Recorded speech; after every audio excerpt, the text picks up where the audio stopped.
ఓం శ్రీకృష్ణ భగవానియే నమః. మనం మహాభారతంలో అరణ్య పర్వంలో చూసామంటే అక్కడ ధర్మరాజును పరీక్షించడం కోసం అని చెప్పి యమధర్మరాజు యక్షుని రూపంలో వచ్చి కొన్ని ప్రశ్నలు అడుగుతారనమాట. ఇప్పుడు కూడా మనకి ఎవరైనా క్వశ్చన్ చాలా కష్టంగా అనిపించింది, ఆన్సర్స్ దొరకట్లేదంటే ఇదేదో యక్ష ప్రశ్నలా ఉంది ఏమిట్రా బాబు అంటాం. అంటే ఆ ఆన్సరు ఏదో చూడడానికి ఒకలా ఉంటుంది, అంత ఈజీగా ఉండదు అనమాట, కొంచెం తిప్పినట్టు ఉంటుంది అనమాట. సో అలాంటి క్వశ్చన్స్ ఏంటా అనేది మనం చూద్దాం. మామూలుగా ఏమైందట అసలు, ఒకసారి అంట మహాభారత అరణ్య పర్వంలో పాండవులు అరణ్యవాసంలో ఉన్నప్పుడు ఒక బ్రాహ్మణుడు ఆ పాండవుల దగ్గరికి వచ్చాడంట. వచ్చి తన అరణి లేడు కొమ్ముల్లో ఇరుక్కొని పోయిందని చెప్పి దాన్ని తెచ్చి ఇవ్వాలి అని చెప్పేసి ఆ బ్రాహ్మణుడు అన్నాడంట. సరే ధర్మరాజు తన నలుగురు తమ్ముళ్ళతో కలిసి ఆ లేడీని పట్టుకోవడానికి బయలుదేరారు. కొంతసేపు అయ్యేసరికి ఆ లేడేమో మాయమైపోయింది. చాలాసేపు వెతికారు, ఇంకా వాళ్ళు చాలా అలసట వచ్చిందనమాట. కాస్త ఇన్ని మంచినీళ్ళు తెమ్మని చెప్పేసి ఫస్ట్ ఆయన నకుల్ని పంపిస్తారు. నకులుడు వెళ్తాడు, కానీ ఎంతసేపు అయినా అతను రాడు. సరే ఏమైందా అని చెప్పేసి సహదేవుడు వెళ్తాడు. మళ్ళా సహదేవుడు రాడు అనలేదు వెనక్కి. అప్పుడు మళ్ళీ అర్జునుడు వెళ్తాడు, అతను రాడు. మళ్ళీ కాసేపు అయ్యాక భీముడు వెళ్తాడు, భీముడు రాడు. ఇంకా చివరికి మళ్ళీ ధర్మరాజే బయలుదేరి అక్కడికి వెళ్తాడనమాట. ఆ మంచినీటి కొలను పక్కనే ఈ నలుగురు తమ్ముళ్ళు ఏదో శవాల కింద పడిపోయి ఉంటారనమాట. అది చూసరికి ధర్మరాజు చాలా బాధ అనిపిస్తుంది. ఇదేంటి ఏమైంది ఇలాగానని వాళ్ళ దగ్గరికి వెళ్ళబోతుండేసరికి ఒక అదృశ్యవాణి వినపడుతుంది అనమాట. ధర్మనందన, నేను యక్షుణ్ణి, ఈ సరస్సు నా ఆధీనంలో ఉంది. నేను అడిగే ప్రశ్నలకి సమాధానం చెప్పక నీ తమ్ములు భావంతో దాహం తీర్చుకోవాలనుకున్నారు, అందుకే ఈ కథ పట్టించాను. నీవైనా సరే నా ప్రశ్నలకు కనుక సమాధానం చెప్పితే అప్పుడు దాహం తీర్చుకోవడానికి ఈ నీళ్లను నేను ఒప్పుకుంటాను అని చెప్పేసి ఆయన అన్నారనమాట. ఆయన ఎవరు? యక్షుడు, యక్ష రూపంలో ఉన్న ధర్మరాజు అనమాట. అప్పుడు ఏం క్వశ్చన్స్ అడిగారు అవి ఏంటనేది చూద్దాం. ఫస్ట్ ఆయన అడిగిన క్వశ్చన్ ఏంటంట, సూర్యుడిని ఉదయింపచేసేవాళ్ళు ఎవరు అని. ఎవరు అంటే బ్రహ్మం అంట. అలాగే సూర్యుని చుట్టూ తిరిగే వాళ్ళు ఎవరు అట? దేవతలు. అలాగే సూర్యుడిని అస్తమింపచేసేది ఏంటి అట? ధర్మం అంట. సూర్యుడు దేనాధారంగా నిలిచున్నాడు అంట? సత్యం అంట. మానవుడు దేని వలన శ్రోత్రియుడవుతాడు? వేదం వలన. దేని వలన మహత్తును పొందుతాడు? తపస్సు. మానవునికి సహాయపడేది ఏది? ధైర్యము. మానవుడు దేని వలన బుద్ధిమంతుడు అవుతున్నాడు? పెద్దలను సేవించడం వలన.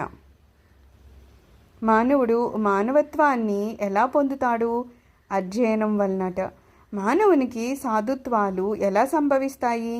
తపస్సు వలన సాధుభావము, శిష్టాచార భ్రష్టత్వం వలన అసాధుభావము సంభవిస్తాయట.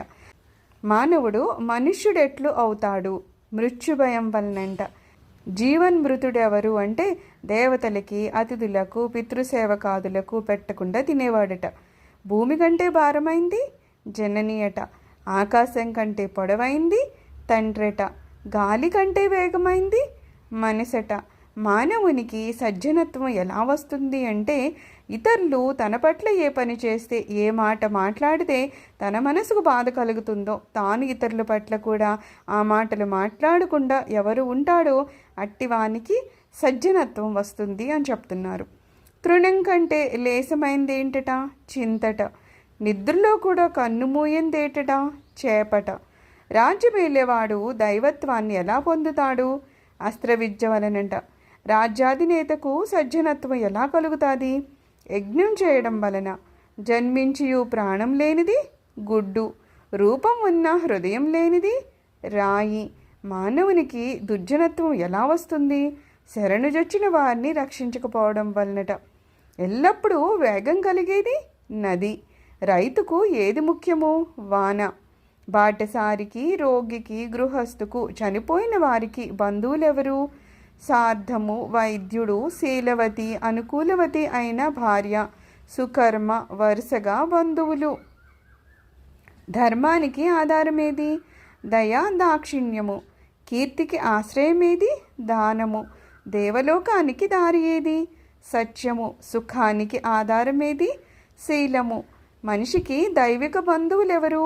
భార్య గాని భర్త గాని. మనిషికి ఆత్మ ఎవరు? కుమారుడు. మానవునికి జీవనాధారం ఏది? మేఘము. మనిషికి దేని వలన సంతసించును? దానం వలన. లాభాల్లో గొప్పది ఏది? ఆరోగ్యము. సుఖాల్లో గొప్పది ఏది? సంతోషము. ధర్మాల్లో గొప్పది ఏది? అహింస. దేన్ని నిగ్రహిస్తే సంతోషం కలుగుతుంది? మనస్సును. ఎవరితో సంధి శిథిలమవదు? సజ్జనులతో. ఎల్లప్పుడూ తృప్తిగా పడి ఉండనిదేది? యాగకర్మ. లోకానికి దిక్కెవరు? సత్పురుషులు. అన్నోదకాలు వేనియందు ఉద్భవిస్తాయి? భూమి ఆకాశములందు. లోకాన్ని కప్పి ఉందేది? అజ్ఞానము.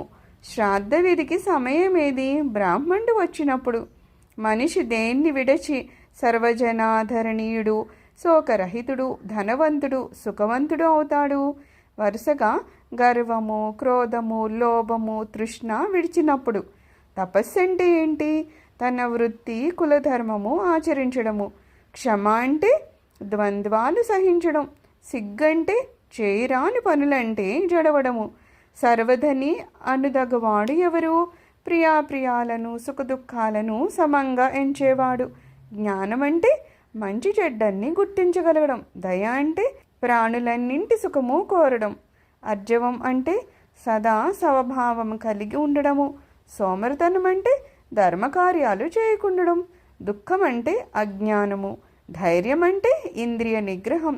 స్నానం అంటే మనస్సులో మాలిన్యం లేకుండా చేసుకోవడం. దానం అంటే సమస్త ప్రాణుల్ని రక్షించడం. పండితుడు ధర్మం తెలిసినవాడు. మూర్ఖుడు ధర్మం తెలియక అడ్డంగా వాదించేవాడు. ఏది కాయమో సంసారానికి కారణమైంది. అహంకారం అంటే అజ్ఞానము. డంభం అంటే తన గొప్ప తానే చెప్పుకోవడం. ధర్మము, అర్థము, కామము ఎక్కడ కలిగి ఉంటాయి? తన భర్తలో, తన భార్యలో. నరకం అనుభవించేవారెవరు? ఆశ పెట్టి దానం ఇవ్వనివాడు. వేదాల్ని, ధర్మశాస్త్రాల్ని, దేవతల్ని, పితృదేవతల్ని ద్వేషించేవాడు. దానము చెయ్యనివాడు. బ్రాహ్మణంతం ఇచ్చేది ఏది? ప్రవర్తన. మంచిగా మాట్లాడేవాడికి ఏం దొరుకుతుంది? మైత్రి. ఆలోచించి పనిచేసేవాడు ఏమవుతాడు? అందరి ప్రశంసలను పొంది గొప్పవాడవుతాడు. ఎక్కువ మంది మిత్రులు ఉన్నవాడు ఏమవుతాడు? సుఖపడతాడు. ఎవడు సంతోషంగా ఉంటాడు? అప్పు లేనివాడు. తనకున్న దానిలో తిని తృప్తి చెందేవాడు. ఏది ఆశ్చర్యము?